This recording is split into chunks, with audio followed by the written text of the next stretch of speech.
Varmt välkomna allihopa här till våran Cloud-fika här. Tech-Fika om det ska vara helt, det är riktigt. Vi har ju nämligen två varianter. Vi har ju både våran Cloud-fika och sen så har vi våran Tech-Fika. Ska se hur vi tittar, där har vi dem till och med. Förra gången så hade vi våran Cloud-fika här förra månaden. Då pratade vi lite om tredjelandsöverföring, Schrems 3 och de delarna. Så jag lite. Nu kör vi då Tech-Fika, så nu kommer vi att djupdyka lite mer inom Kubernetes och säkerhetshärdning. Så de här eventen brukar vi försöka köra 3-4 gånger per år. Och det går alltså utmärkt att ställa frågor under presentationerna som Cristian kommer att köra. Också via chatten då, så vi kommer säga till här om det dyker in några frågor. Nödutgångar har vi också här på plats då, både här bak och på sidan. Måste vi alltid informera om. Bra, men vi tänkte väl att vi skulle kanske presentera Elastic bara lite kort innan vi drar igång. Så då tänkte jag lämna över här till min kollega Jocke då. Tack.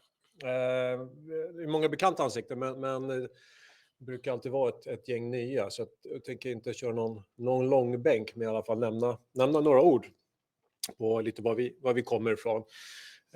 Om man ska sammanfatta liksom det vi gör, så vi är en svensk molnplattform och vi inriktar oss till verksamheter som vill leverera någon typ av affärskritisk online-tjänst.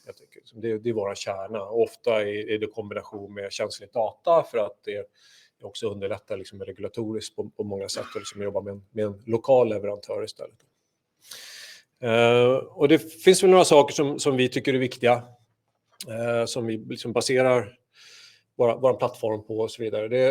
För det första tror jag liksom det är på hur vi bygger vår plattform, och liksom att vi bygger på det sätt som också många liksom hyperscalers gör, som är med krav för att kunna bygga liksom bra högtillgängliga lösningar, i alla fall där man har liksom persistent data i någon form då.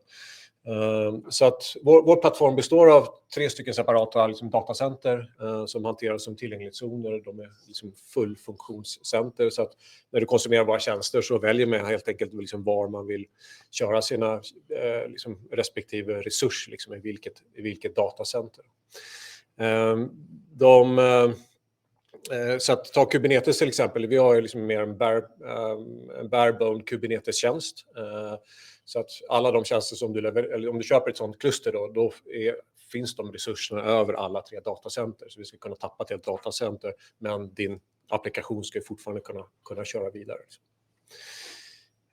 Support är någonting som ligger oss väldigt varmt om hjärtat. Det är något som är för det här. Så att om man köper våra tjänster så ingår det 24/7-support. Och vi har en responstid på max 15 minuter om det är ett kritiskt fel liksom dygnet runt. Och det är för att man ska få en trygghet, liksom alltid få hjälp när det verkligen behövs då. Hållbarhetsaspekten är också superviktig, inte bara det miljömässiga, liksom att vi har liksom förnybar energi i våra datacenter och vi reser på ett miljömässigt sätt och så vidare, utan även på ett ur ett samhällsperspektiv då. Så vi betalar skatt i Sverige som vi är ett svenskt bolag. Vissa affärssektorer som vi inte jobbar alls med, gambling till exempel kör vi kör inte typ sms-lån och så här tjänster, sånt som kapitaliserar liksom på en redan utsatt kundgrupp. Och samtidigt så sponsrar vi ett antal projekt som får köra gratis på våra plattformar, ofta liksom non-profit, som ger ett liksom ganska stort samhällsvärde som vi uppskattar. Utan inlåsning är såklart väldigt viktigt, och jag tycker en av grundpelarna i den här leveransmodellen, både den kommersiella, att man inte har liksom kontraktstider, utan man konsumerar det man behöver bara, men även den tekniska delen, och det där är mycket runt open source. Vi är ju väldigt open source-tunga, vi gillar som open source och hela det finns många fördelar med det, och en av de fördelarna är ju att om man jobbar med ett starkt open source-projekt och öppna standarder, så kan man ju välja mycket mer fritt liksom. Du kan välja att köra on-prem i någon form. Du kan få det paketerat om någon kommersiell leverantör, eller du kan förhoppningsvis köpa det som tjänst då, från ett antal leverantörer. Och sen så Cloud Native, och det leder oss in lite till dagens ämne då. Vi gillar Cloud Native-ekosystemet generellt, och vi har ju våran egna liksom barebone liksom Kubernetes, och vi jobbar även med partner som Elasticus bland annat, och Elasticus levererar också en Kubernetes-tjänst som är en större paketering som innehåller mycket flera komponenter i, och Cristian kommer berätta lite mer om det. Så med det vill jag lämna över till Cristian. Tack. Varmt välkommen, superkul att du ville komma och köra den här dragningen. Just säkerhet är ju alltid superintressant. Ja, tack så mycket för inbjudan. Ja. Härligt. Okej, jag ska fortsätta den här föreläsningen på engelska, men om ni vill ställa frågor på svenska då går det också jättebra. Det är bara att om jag behöver switcha fram och tillbaks från Cloud Native-begrepp till svenska och tillbaks, det är lite för jobbigt för mig. But hello everyone. My name is Cristian Klein. I'm a senior cloud architect and DPO for Elasticus, as well as adjunct lecturer at Umeå University. And I'm passionate about cloud computing and information security. I am the architect of Compliant Kubernetes, which is a CNCF-certified open source Kubernetes distribution, which focuses on data protection, such as GDPR, Swedish patient law, and other regulations used in a Swedish public sector. And at Elasticus, we operate Compliant Kubernetes for companies in health tech, in ed tech, and also in fintech on EU cloud providers, such as our amazing partner, Elastex. Thank you so much for your invitation. I promised to talk about security hardening Kubernetes. Note, however, that in my mind, as Joachim already kind of hinted at it, to me, Kubernetes is really just an engine, and you still need to build a really powerful car around it. So at the very least, you might want to add some kind of observability, so you can look at metrics and application logs. And moreover, Kubernetes is increasingly being used to host additional services, such as databases or in-memory caches. So in a way, it's becoming a bit like HTTPS, right? You have all kind of applications such as chat and video and email on top, and then you have all kind of weird technologies such as wireless and wired and 5G and whatnot. And then all of these are kind of made the same by this hourglass waste called HTTPS. Similarly, also Kubernetes helps you, let's say, organize infrastructures that might be a little bit different, and then present them in a uniform fashion to any kind of application or additional managed service you have on top. But suffice to say that Kubernetes is a very essential component of a Kubernetes-based platform, but it's by far not the only one. I would like to start with a few security hygiene topics, and I know that we have at least one CISO in the audience, so I'm sure that he will enjoy listening to that part. Before I dive into security hardening. And this is because, unfortunately, I notice way too many organizations that are interested in security hardening Kubernetes, but to me, it doesn't really make sense to talk about security hardening before you got the basics right. So that being said, let me first start with a few security hygiene topics. First of all, I think it's really important for you or for anybody operating Kubernetes to set the scope properly. Unfortunately, I see way too many organizations that, they're looking for DevOps engineers, right? And what are DevOps engineers supposed to do? Well, they're kind of dealing with all of these things, right? Everything from designing user interface to making sure that the storage cluster is healthy and things like that. And this is just not realistic, right? There is simply too much knowledge out there. It doesn't fit in anybody's head. And notice that we're talking here also about operations. So it's not only about, taking the time and Googling for what should I do if, I don't know, Ceph cluster is down. But that's one thing. But it's a completely different thing at 2 a.m. out of muscle memory to investigate how to restore that, in stress, while you're drowsy, while you're stressed, while everything like that. So this is why it's really important for you to scope your tech stack into more manageable pieces that, let's say, fit into the brains of fewer people. And I generally like to think about it as, you're having on the top of it the application team with their technology stack and with their concerns. And then I have the platform team where I see Kubernetes as being one of the building blocks. And then on the very bottom, you have the infrastructure team who deals with things like Ceph clusters and OpenStack, such as Elastax. And I've seen quite many different ways to decide how to split the scope. So sometimes the platform team is rather high in the stack, and then they might be dealing with what I call code for platform boilerplates, such as making sure the applications do SIG term handling and structure logging and whatnot. In other cases, the platform team is rather low in the stack and might be operating, let's say, a small storage cluster on top of Kubernetes. And there are many different scopings that make sense, as long as it is clear to everyone and things don't fall between the chairs, and as long as you're assigning the right skills to the right task. Next on my list of security hygiene issues is alerting culture. So in the cloud-native world, if you're using technologies such as Kubernetes and Prometheus, it is amazingly easy to set up alerts. Like, no, seriously. I know that some of you might be discouraged a bit by PromQL and how complicated it is to write some rules, but you can just go to this website, Awesome Prometheus Alerts, and there you find inspiration for any kind of alerts, such as, I don't know, this pod is doing CPU throttling, or this pod has hit, I don't know, some kind of I/O limitation, and so on. However, it's still I still notice that organizations are challenged by getting alerting right. And it's really important to get it right because, you know, alerting, by definition, they're pretty much the platform asking for, hey, I need human attention. And I very often see that people are just treating the alerting system a bit like a crying wolf, or that, well, oh, CPU throttling on Fluentd. Well, that happened last week. I guess it will happen also this day. And at some point, you know, this really leads to attention fatigue, and your team will at some point also start ignoring the really important alerts that could have prevented downtime. So I don't really have time to get into too many details on how to get alerting right, but let me just give you an overview of it. So first of all, try to distinguish between P1 alerts, or what I like to call 2 a.m. alert, that need immediate attention. They generally wake up people, they ruin weekends, they ruin evenings, and they should be used very, very sparsely. Then you have 2P alerts, or need attention within a business day, and this can be taken a little bit more less stressfully when people are calmer, when people are awake. Maybe you can also have a teammate helping you out. And then P3 alerts, or, well, you cannot react on them, but do review them regularly, because eventually a pattern might emerge and you can do something about that. And it's really important to reduce P1 alerts by either investing in resilience. So for example, having a cloud provider that has 3 availability zones so that you don't need to wake up at night if one of the data centers goes down, or by doing predictions, such as, for example, saying like, well, if you foresee that this space is going to be filled in 3 days, already alert me then, and hopefully that's a P2 alert during the daytime. And yeah, it's really difficult to get this right. So my advice is to engineer for change and not for perfection. So it's really important to empower the engineering team to make sure that they can then do alert tuning as they learn more about the platform.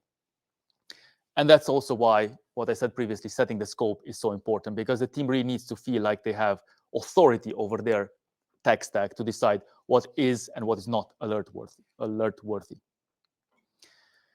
Then the other important hygiene factor is disaster recovery training. I get very amazed how often we just look at the news and, you know, they're like, oh, this organization was down for, I don't know, 1 week because of ransomware attack, and this organization was down another week due to ransomware attack. I hope that it convinces everybody that, well, just saying we do backups and hope for the best is just simply not a good enough strategy when it comes to disaster recovery. The way I like to explain this, pretty much like with airplane flying, right? So incidents are very rare, but stressful. And in that case, you know, if you put yourself in a flight simulator and are training those disasters, those incidents, then you can already, out of muscle memory, act calmly in those particular situations. And it's kind of weird how much time is being spent in this flight simulator, considering that some of the pilots, you know, go through their whole career without any incident. And my opinion is that pretty much the same should also happen to platform engineers.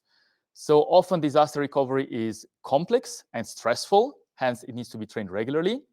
It's also very good because it gives the team more confidence and morale, right? It really empowers them to think like, oh, no matter how tough the incident, there's always a way out. And it happened to us a few times that, you know, we lost all data on a data center, no biggie, just restore from offsite cloud. It took a little bit of time, but customers were really happy in the end to see that everything was exactly as it should be. And if there's really no way for you to get convinced about actually allocating that time to do disaster recovery training, just tell your boss that, there are regulations that actually mandate this. So this is not, if you are dealing with health data, for example, this is not just a recommendation, but this is actually what Swedish authorities require you to do. Just copy paste this particular article and they'll find it for you. Another hygiene factor that is often neglected is maintenance. And it seems like we're having a bit of an issue with this as a species. So I haven't really read any newspaper saying like, wow, this huge maintenance project was done, or there is no venture cup for maintenance, right? There's only for innovation. And everybody kind of keeps saying maintenance is boring, right? Until something happens, like a bridge collapses or some kind of train stops in the middle of nowhere and so on. And I wish I were here to give you good news that, that happens only with civil engineering. So we with software engineering, we are so much better. Unfortunately, data from a report commissioned by Datadog in 2020 illustrated that the Kubernetes version used at that time already reached end of life. So that means that it's not only security that Kubernetes version wasn't secure, it means it wasn't even getting security patches. That's how old those particular versions were. So let's not save time on maintenance and let's foster good maintenance habits. And the way I would recommend to do this is first to focus on cadence. So make sure that it actually happens every time at regular intervals, maybe monthly, maybe quarterly, it doesn't really matter, but just make sure that you're not postponing it because other high priority stuff came in. And at this point, you can actually do it manually just to get used to the process and to get comfortable with it and to also understand what are the gotchas when, for example, upgrading from one minor Kubernetes version to another. How much do I need to worry about APIs getting removed? How much do I need to worry about APIs getting deprecated and so on?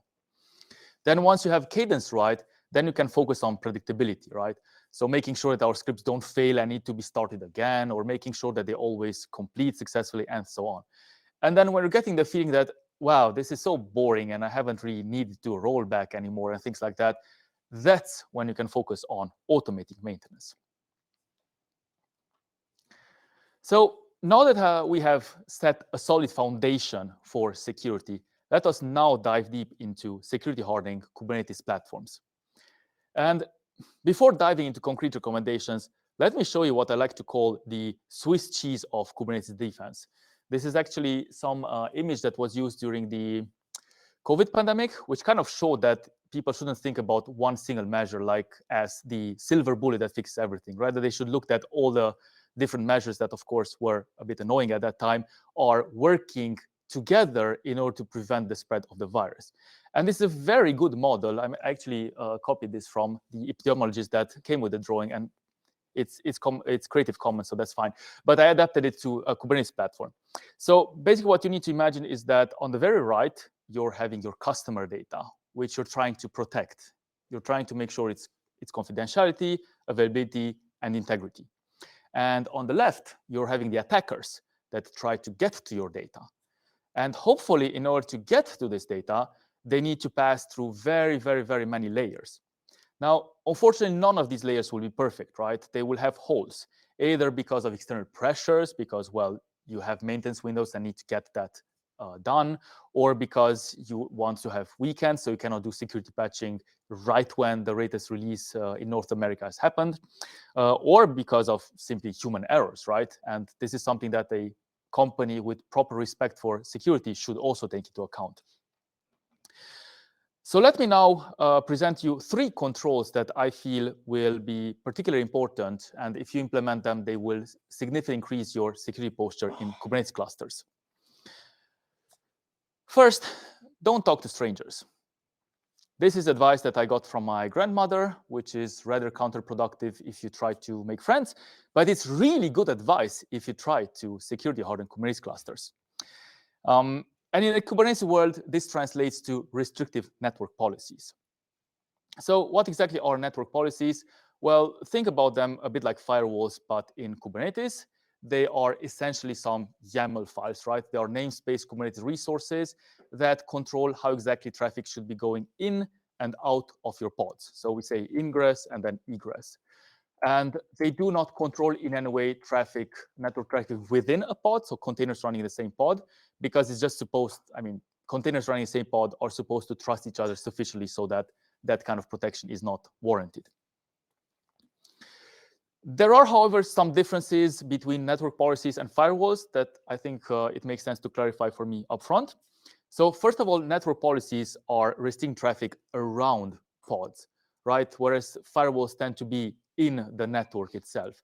So if your virtualization works, such as OpenStack, it makes sense to think about them more like how security groups are more put around virtual machines and are then deciding how traffic should go in and out of virtual machines. Also, network policies are usually matching pods by labels. The reason for this is that in the Kubernetes world, we want to treat our pods, our application code, as kettles, right? Not as pets. So we want them to be destroyed when we release a new version. We want them to be recreated when when a node is failed or things like that. And that means that the pods will change IP addresses the whole time. So it doesn't really make sense to, I don't know, issue a service ticket with the network security team every single time you deploy a new version of your application, or every single time you scale out or scale in your deployment. However, you might have external systems, and in that case, you can still match by IP address in order to control how traffic comes and goes, comes from those external systems and goes into those external systems. Also important to note is that network policies are stateful, which means that if you're allowing client to server traffic, then the matching server to client traffic will also be allowed. Let me try to make this a little bit more concrete by giving you an example of a very restrictive network policy. So as you can see, this is kind network policy. It's located in a namespace of my app, right? My application that I just deployed at some point. And then the note 1 shows you the pod selector, right? This is the specification which tells what labels should be matched in order for this name network policy to apply to that particular pod, right? For those of you who are familiar with Helm, you might notice that these labels are oddly similar to what Helm would anyway recommend you to put around your pods if you're using that solution. Then the second note says, what kind of policy am I describing? In this case, I'm describing both an ingress and an egress traffic policy. And then when it comes to egress, pretty much this pod is only allowed to issue DNS traffic, right? UDP port 53. And then when it comes to ingress traffic, it's only HTTP traffic from potential ingress control, something like this, that is allowed into these pods. So as you can see, this is an extremely restrictive, probably one of the most restrictive network policies that I could come up with. Why bother with such restrictive network policies? It feels like, right, that is very easy to write, but it feels really tricky to come up with the right network policy for your application. Why would you bother with this? So one of the most convincing arguments to me is that in 2021, Log4Shell really caught the world by surprise. It was a 0-day vulnerability which affected almost all Java vulnerabilities, Java installations out there. If the attacker could control some HTTP request and get it into logs, then they could basically trigger remote code execution, right? And everybody was really shocked that, well, apparently the vulnerability was in the code for the last 6 years, and it has been discovered rather late. And, well, it was a perfect score 10, right? I mean, you could trigger remote code execution with very little privilege from the outside. However, what surprised me at the time is that people were so stressed and so panicked about it, because if you're looking at the vulnerability more in details, it actually requires your application to talk to some strange LDAP server, and it requires that same application to talk again to some other server to download a Java class file. So my question is rather, why was the application allowed to talk to these strangers to begin with? So had people then had the habit to have more strict network policies, it would have probably, this vulnerability might not have gone to the highest level of all company hierarchies. So So how do you write then restrictive network policies? Well, you can use some really nice tools such as service meshes in order to better understand. So service meshes are kind of a layer 4 solution to add proxies between all of your application components, and then you can get a better understanding of network traffic within your application. If you don't want to deploy service meshes, you can use something like distributed tracing, which is some code that is running a bit more intimate, that hooks a bit more intimately with your application code. Or you can just use plain old and boring TCP dump and ask your Kubernetes administrator to help you with some really good network policies. Now, a word of caution, these tools are useful, but they're not a silver bullet. So I know that many people are asking for, like, can I just have a tool that, recommends me network policy and I click yes and I'm done with this? But that's not the right way to go with it for 2 reasons. Because either you might over permit things in the network policy. For example, because, I don't know, you allowed some telemetry that you didn't intend to have to begin with. But you might also block, so you might be too permissive, right? If, for example, you see some telemetry traffic but fail to properly act on it and block it. But it might also be that you're not permissive enough. So if you don't understand properly, is this pod supposed to talk only to this pod, or is it perhaps in a weird configuration also supposed to talk to this pod, then you might actually create a network policy that leads to downtime. So I'm afraid that these tools are useful, but the only correct solution to this problem is really to understand your application, to understand really what it's supposed to do and what it's not supposed to do when it comes to network traffic. And this is why I really talked a lot in the beginning, like, have your scope right? Because the last thing you want to hear is like, well, I don't really know what this application is supposed to do. Somebody in your organization needs to have the mandate to come up with an answer on this, and then you can create really good network policies as a result of that. Now, used wisely, network policies help you sleep better at night because some vulnerabilities are harder to exploit, as I've just shown, if you have proper network policies. And this also gives you a little bit of extra time, to discover vulnerabilities, to assess them, to apply them, and so on. That being said, network policies should not be seen as an excuse for poor vulnerability management, which is why, as a second security hardening issue, I will also talk about proper vulnerability management. So I'm pretty sure that all of you know what are vulnerabilities, but let's just make sure that we agree on their definition. Essentially, vulnerabilities are weaknesses in your code, or as I would like to call them, security bugs, which, if left unattended, allow attackers to trick your application in doing things that it's not supposed to do. And I would say that no single vulnerability is, quote, bad by itself, right? I mean, I see vulnerabilities a bit like not locking your bike. If you don't lock your bike today, nobody's going to steal it. If you forget to lock it tomorrow, nobody's going to steal it. But if you systematically neglect to lock your bike, eventually somebody will notice and prefer stealing your bike over the bike that is parked next to yours. So while a lot of conditions need to take place in order for the vulnerabilities to become threats, they should still be taken very seriously. More specifically, in order for a vulnerability to become a threat, well, first of all, your application needs to depend on a specific version of a library or a specific code, which is vulnerable. Your application also needs to use the vulnerability, because it can often happen that we're just, importing a huge library in our application, but are using only part of its functionality.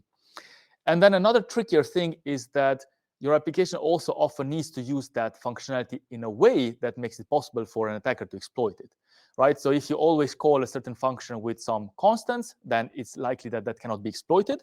However, if you're calling a certain function with parameters that are coming, say, from an HTTP request, that's then a very likely target for an attacker to exploit that vulnerability. And then fourth, the environment around your application needs to allow that kind of vulnerability to be exploited. And that's why I insisted very much on restrictive network policies. So when we're talking about vulnerability management, we're generally talking about eliminating condition 1 here above, specifically making a minimal software upgrade, usually called a patch, in order to bring your dependencies or your application to a non-vulnerable version.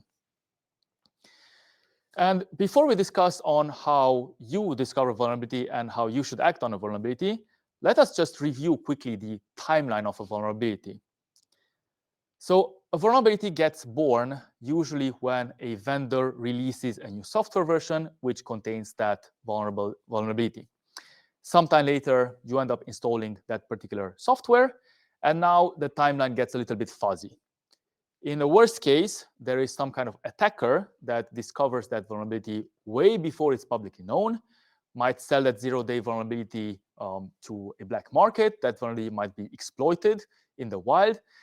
Eventually, some security researchers might be discovering it because, I don't know, they have a honeypot, for example, that is catching these kind of applications are misbehaving, or they might have really good intrusion detection.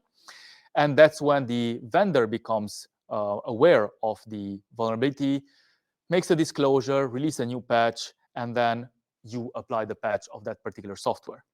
And you notice that data is really at risk between the moment that an attacker discovers a vulnerability, which may be uncomfortably sooner than the public knows about that vulnerability, and the moment you apply that patch. So how do you find out about the vulnerability? Well, there are a few sources that you can use for that. First of all, I recommend you to register to project-specific security mailing lists. So for example, in case of Kubernetes, you have this Kubernetes Security Announced Google group where absolutely all of the security vulnerabilities are announced, usually also with a patch that immediately addresses them. If you're using programming languages such as Python, you might apply to a security mailing list of that particular project, and so on. You might also use some distributed specific security trackers. We tend to aggregate vulnerabilities for very many projects, such as the Ubuntu security tracker or the Debian security tracker. And finally, you also have databases such as the CVE list, which has kind of become the de facto hub for publishing vulnerabilities. And of course, this CVE list eventually makes it into vulnerability scanning software such as Try-V, which then can, for example, actually look at your containers and scan and match them against a vulnerability, an up-to-date vulnerability database. Now, yeah, so I recommend you to use all of these signals for vulnerability management. So do subscribe to security announcements, decide where to put container vulnerability scanning. It can be either in the CI/CD pipeline. So for example, if you're using Node.js, then you could do something like npm audit somewhere in CI/CD pipeline, or you might have it in a container registry, where then you can, for example, enforce a certain policy that images cannot be pulled if they have vulnerabilities above a certain criticality. You can even go as far as to enforce that your Kubernetes clusters need to pull images from a certain container registry, which is having vulnerability scanning, so as to make sure that all of your container images go through the same security baseline. And of course, you can also do in-cluster security vulnerability scanning, such as with the Try-V operator. Now, unfortunately, we kind of found that these security vulnerability tools are a little bit noisy. They tend to be crying wolf. I'm a little bit unsure why that is. My conjecture is that whenever you're evaluating a security scanning tool, you're kind of looking at, this one seems to be scanning, seems to be finding more vulnerabilities, so this must be better, right? Whereas you don't really know if it's better because it found more things, if it has more databases, or because it's just horribly bad at matching versions. So in that sense, I would recommend you to use container scanning like Try-V more for sanity check at a regular interval, just to make sure that no vulnerability gets left behind. But then use security advisors for, reactivity and making sure that your attention is directed in a good spot. So we, for example, we have a Slack channel called Security Lists, where we just dump all of the security advisories of all of our projects, and then either we discuss them there, or it becomes a discussion during our stand-up that day. And what happens then with vulnerabilities is that three things can happen, right? If you assess that data is in immediate danger, then there's really only one right thing to do, which is to drop all and apply the patch. It doesn't matter if that particular day you had to burn more story points. It doesn't matter if product management waits for that feature eagerly. The only correct thing to do in that case is to really take care of this vulnerability and patch your systems. Now, as often is the case, vulnerabilities are not posing an immediate threat to data, but it's still not good to leave them unattended. So in that case, you might just as well create an issue and then schedule it in your normal sprint planning and take it, let's say, a little bit more calmly. And then finally, it could also be that, well, you're not using that version at all because you upgrade last month. So in that case, just ignore.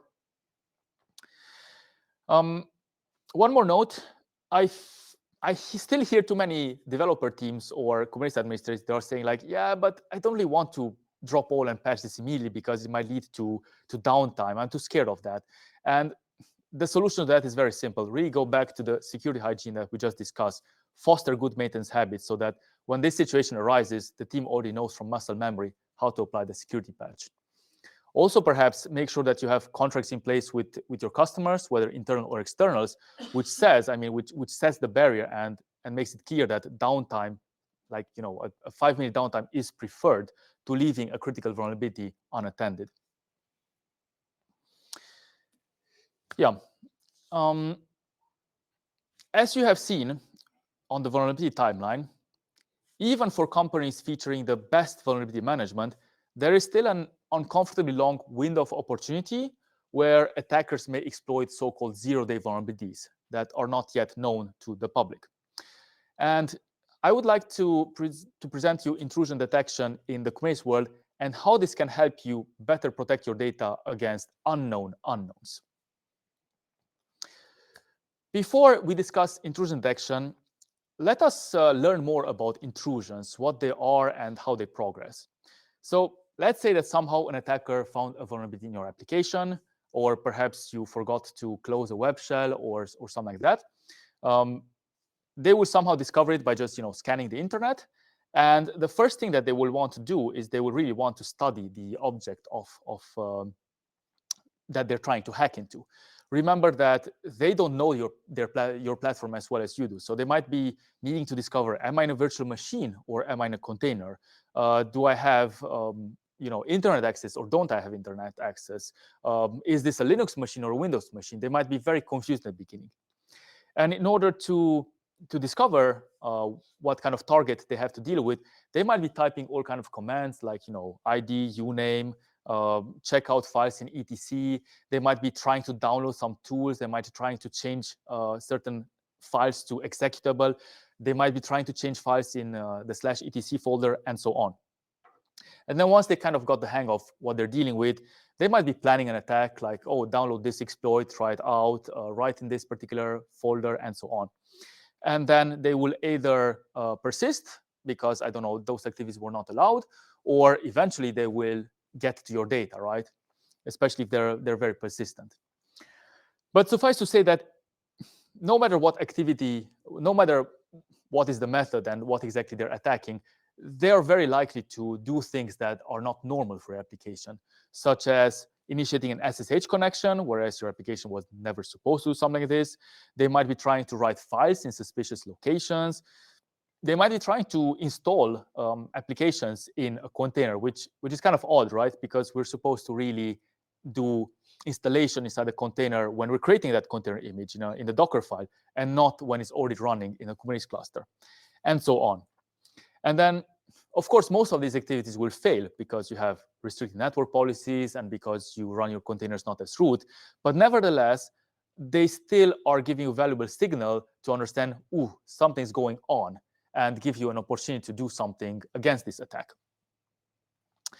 And to this end, Falco has become the go-to solution in the Kubernetes world to do intrusion detection. What it does is that it uses a technology called eBPF, which taps into the system call interface of Kubernetes, of the Linux kernel. So basically, it sees all of the interaction between the application and the Linux kernel. It can see, for example, what files the application opens, what network connections it does, and so on. And then it will try to match all of these system calls against a database of rules. And then if something matches, then it triggers, it generates the so-called event that can then be handled further. Now, as you might notice, really having a good database of rules of what is normal activity and what is abnormal activity is key to having relevant intrusion detection. And rules can be found at roughly 3 levels. So first of all, there are some really good rules distributed with Falco. For example, if you are writing in the etc folder, then Falco comes with a default rule to alert. or if Postgres, for example, the famous database, is trying to spawn an application or an executable which is not supposed to, that again, Falco will alert on that. Then there are also rules that are coming distributed with the Kubernetes distribution that you're using. And for example, in compliant Kubernetes, we're using a few images of, say, Redis and OpenSearch that are having activities that are not considered normal by the base Falco rules. So in that case, we also need to add our rules to make sure that, well, we're not alerting on things that are not alert worthy. And finally, consider also having something like environment-specific rules. So we noticed, for example, that, well, one environment, there is an application doing SSH because it needs to, it does continuous deployment from some kind of Git repository. So in that case, in that environment, it's very normal activity, whereas in other environments, it would just trigger all of the alarms. So do consider thinking about rules at these 3 different levels. This is how such an event looks like after it has gone past the processing engine. So as you notice, we don't really use the priority field because we're doing prioritization in the on-call management tool. You have a name for the rule, which is very descriptive, such as in this case, the database program tried to spawn a process which it wasn't supposed to, which might suggest that, for example, somebody hacked into Postgres and tried to do something odd with it. The time at which it occurred, and then you also get detailed information about which container ID was it, what container image was it, in what environment was it, what was the name of the process. So, and then for each event, you have a bit more detailed information, such as what process was attempted to be spawned, what file was attempted to be opened, to whom, on what port was the connection attempted to be done, and so on. And this can not only be used for you to understand the suspicious activity that is going and act on it, but it can also help you in the initial stages of fine-tuning Falco to alert on the right things. So how do you fine-tune Falco alerts? Well, I would suggest to start with the rules distributed by Falco or by your Kubernetes distribution. And after a few weeks, so just let it run and mark everything as P3 alerts. So not something that needs to be acted upon, but just something that needs to be reviewed regularly. And after a few weeks, just collect all the Falco alerts and maybe try to group them by, container image, by environment name, by how frequently this occurs, and so on. And then try to prioritize and come up with the most frequent alert and see, okay, is this alert supposed to happen or is it not supposed to happen? Is it because, well, we're having something that is weird, or is it just because we need to tune a little bit the Falco alert? We notice that this process is very successful, but it also requires quite a lot of expertise, right? It might even require expertise that is spanning the application team and the platform team. You might actually need to explain your application team, okay, this particular behavior of your application is a little bit suspicious. Could you perhaps, I don't know, move your files, use /tmp instead of /etc for temporary files, for example.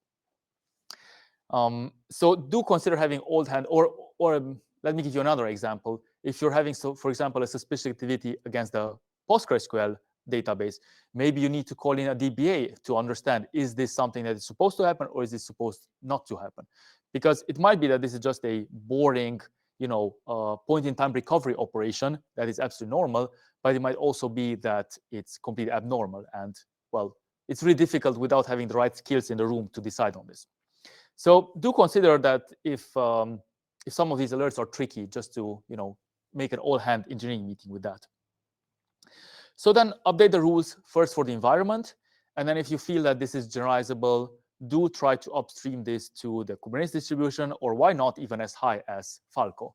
And in fact, this is what we did. We found, for example, that the rules provided with Falco were not compatible with what is provided with the Zalando PostgreSQL operator. So then we just upstream those changes, and now everybody can benefit from our improvements and have more relevant alerts coming from Falco. And just repeat steps 2 to 6 until you have found the right level of alerting, and until you feel like you can finally upgrade those alerts from P3 to P2, where you would then need to act on them immediately.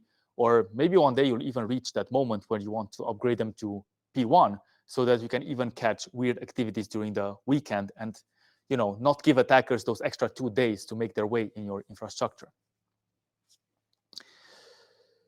Yeah, let me summarize my talk so far. So I recommend you for security hardening Kubernetes platforms to start by blocking unnecessary network traffic, because this makes some vulnerabilities harder to exploit, and it also makes it for attackers really hard to move laterally from one application component to another. Also, systematically apply security patches to make sure that your vulnerabilities don't pile up and eventually get exploited by attacker, but instead that you apply them in an orderly and systematic manner. And then finally, use intrusion detection in order to catch those unknown unknowns and invest in covering it properly so as to get an early warning of a potential attack, so that you get an extra chance and you get extra time in order to properly defend against it. Thank you very much for your attention. And in case you have more questions, I'm happy to receive them. And otherwise, I'm happy also to connect on LinkedIn, where I also tend to post on similar topics around data protection and Kubernetes, and how you can really comply with some of the most stringent data protection regulations by leveraging Kubernetes and cloud native projects. Thank you.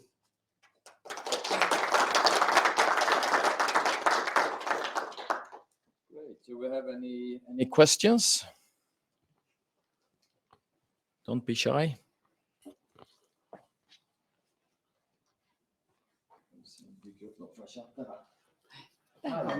Ja.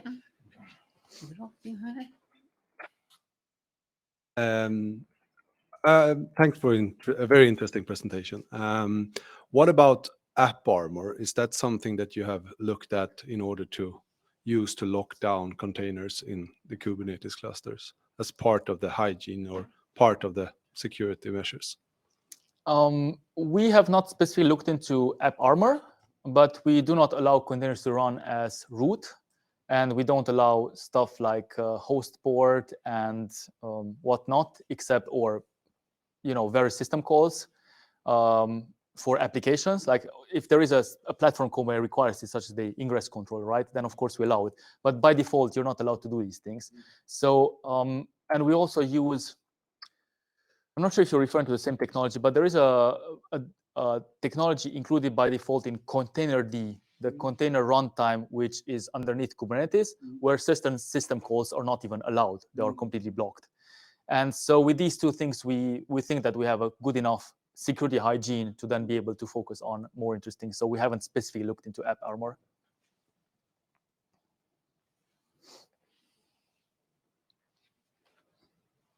Fler frågor? Ja, titta. Härligt. Motion. I think with Falco and the IDS, have you done any experimentation or implemented IPS based on that? For example, to add automation to kill a container that actually does something that is not allowed? We haven't really gotten that far in our Falco journey. I think that in order to be able to get that far, you would need to get your alerts very, very down, right? Like that would be, to me, the next level after P1 alert. So once you trust that Falco can wake you up, then probably next level would be to automatically kill containers. We haven't gone that far because we don't really know how that would be perceived by our customers, who are usually application team members. Generally, we just foster proper dialogue over Slack as opposed to killing automatically, because you never know, maybe our alerting was just wrong. So we're at the level where we prefer to have conversations about them as opposed to quick technical fixes that may lead to bigger problems. I have one more question here from the chat. So a question here from Johan. How do you handle pod security when a physical needed to be attached?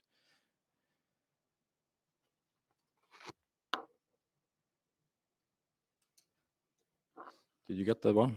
Can you repeat that question? How do you handle pod security when a physical, I guess, node maybe needed to be attached? Device. Okay. Yeah, device. The physical device needs to be attached. We did not have so far any requirement for that. We are right now looking into what people would call telco grade network stacks, in which, for example, the application needs to directly do kernel bypass and directly connect to a network card, and then basically the application does all of the network stack. There are solutions for that, right? You need to run a different container network interface, such as Multus. But right now, we haven't had enough demand for this to look into it, and in particular on how to do a sane separation of concerns so that the application can do its job and interact with that network card, but without in any way compromising the rest of the platform.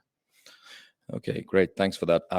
One more question here from Songho Lee. I was wondering about ingress traffic control. Apologies if the topic is already covered in the beginning of the presentation. Which measures could we take against DDoS? That's actually a very good question. So let me decompose into two questions. How do you do allow listing for my ingress controller? And then how do I protect against DDoS? And as far as it goes to IP, to allow listing on ingress controller, I should have probably also added that as a, let's say, yet another security hardening advice, right? So if your application only sees traffic from IP addresses that are geolocated to Sweden, then of course that reduces significantly also your attack surface. And this can be very easily done by, for example, we use the Nginx ingress controller. You just add an annotation to your ingress objects, and there you can list what IP networks access should be had from. And this is what, for example, we're doing when we are giving access to Grafana, to Harbor, and to OpenSearch. We like our customers to give us a well-defined IP range from which access to those resources is allowed. And if they are not, if they don't dial within their VPN, then pretty much access is denied already at the ingress controller side before the attacker would even have a chance to exploit some vulnerability in OpenSearch. So no OpenSearch, no SSL code, no OpenSearch code gets used if that traffic is being blocked. As to the second question, I feel that Joachim might have a more pertinent answer here, because as far as I understand, when you're having DDoS, there is some really smart technology nowadays to basically send via BGP all of the upstream routers kind of instructions to filter that particular flow and block the DDoS attack as close as possible to their source. So in that case, we would pretty much just rely on the cloud provider to provide the DDoS resilience for us, as opposed to, we feel that infrastructure which integrates with the network is the right level to deal with DDoS attacks and not in the platform. Yeah, it kind of depends on the type of attack, if it's a volumetric layer 3, layer 4 attack, or if it's layer 7 as well. So layer 3 and layer 4, it's of course very hard to beat on that level. It will probably destroy lots of things before that. But layer 7, you maybe can do some stuff, but it's I think that's normally also very application close to actually detect a pattern that is bad, that it stops responding on, for example. So then exactly. So then you could do some rate limiting your application. Exactly. Service meshes, for example, are marvelous at that. But then you would have the second question. So do I rate limit on IP address, or do I rate limit on session? Do I rate limit different for logged in or for anonymous users? So those kind of rate limiting DDoS attacks you could prevent from the application side. But as you said, if the sheer volume of the internet maxing out your network interface, those are better dealt with by the infrastructure provider.